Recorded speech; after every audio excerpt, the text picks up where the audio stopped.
que é a antesala, a mellor das antesalas que podíamos agardar para esta festa da ostra que nos ten, como sempre, na primeira fin de semana de abril. Nos tratamos de coidar, pois, desde este mesmo momento da presentación, facer unha presentación pois na cuna do que a ostra, neste fondo da ría de Vigo, Ría de Natura,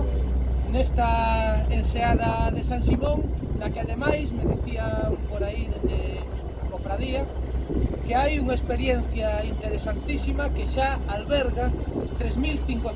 ostras de arcade cultivadas e criadas nos nosos areios. Digamos, a romería amenizada pois, coas mellores orquestas do panorama actual, coas mellores orquestas do país. Vai estar amenizada pois, o venres día 4 de abril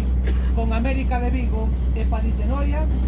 e o sábado 5 de abril coas orquestas Olympus e Cubo. Ademais de todo isto, pois teremos moitísimas actividades vinculadas á festa da ostra, teremos as charangas como de residencia, moitas delas como Brasica Rapa ou os festicultores o domingo pola tarde, atraccións para os nenos, actividades e, bueno, pois un sinfín de actividades na nosa programación para que todo o mundo disfrutemos e convidemos, sobre todo, a disfrutar